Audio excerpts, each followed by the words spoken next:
know about this scene is that a guy is hiding in the bushes, filming a woman as she's reading a book in Golden Gate Park.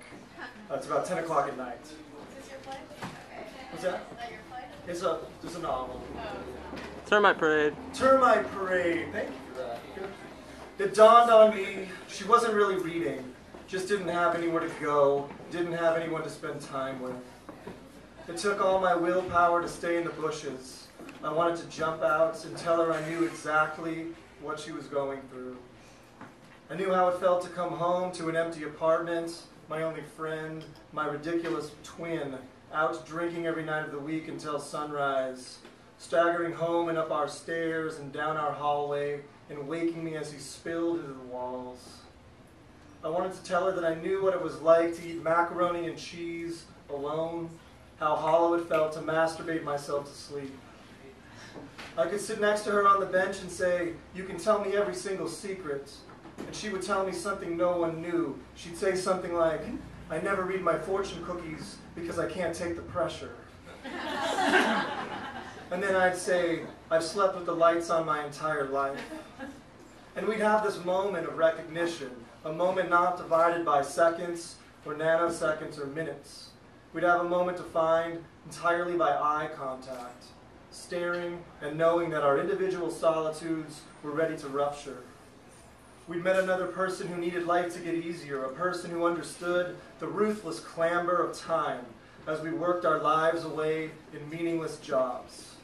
Someone who could empathize with feeling forlorn and weak. And right when I wanted to hug this woman for the rest of my life, a man walked up to her and said, "Hey, you got the time?" She didn't say anything, kept pretending to read the book. He said, "Hey, you know what time it is?" She said, "I'm not wearing a watch." He said, "You got a cigarette?" She said, "I don't smoke." Then he pulled out a pistol and said, "Maybe you could lend me your credit cards. Would you like to lend me your credit cards?" I stayed in the bushes filming, and I know how that sounds. I know that people are supposed to help one another. Under normal circumstances, I'd have leaped to her rescue. I hope you know that about me. I'm the sort of guy who believes in protecting others. By now, he stood directly in front of her so I could see his front perfectly in my frame. He was dressed all in black, wearing an SF Giants beanie. I kept the camera tightly fitted on their interchange. I don't have any credit cards," she said. "Where's your purse?" he asked. I sat up stiff as I could, zoomed in all the way. "I don't carry a purse."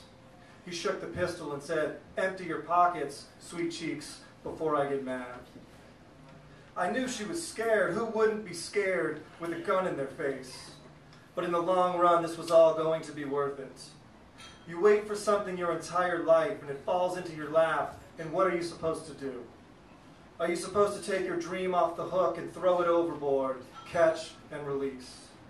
Are you supposed to limp back to your cubicle and edit another batch of training videos, dousing your fluorescent wounds with more salt? Why would I abandon this moment I'd waited so long for? Also, some homeless tick could spend a week in county jail and be back on the streets, thieving from people who should know better than to sit in the middle of an urban park by themselves. Why should I forfeit the very thing that could change my life? She stood up and turned out her pockets, handed him a small wallet. "Anything else I'd be interested in?" he said. My cell phone? "A cell phone sounds enchanting," he said. "Thank you very much." She took it out of her jacket pocket and handed it to him. "Please don't hurt me." "A pretty girl shouldn't sit in the park by herself," he said. "It isn't safe." She didn't say anything. He took a step toward her, gun still aimed square at her. I couldn't zoom in anymore, so I extended the arm that held the camera, getting as close to them as I could without making any noise. "I only want your money," he said to her, "but there are men around here who would want more than that." She fiddled with her closed book. "I mean, what if I was one of those guys?" he asked, and tucked the pistol in the front of his pants. "What then?" She didn't say anything. "It's your lucky night, sweet cheeks," he said. "I'm not one of those guys." It was my lucky night, too. Thank you very much. Yeah.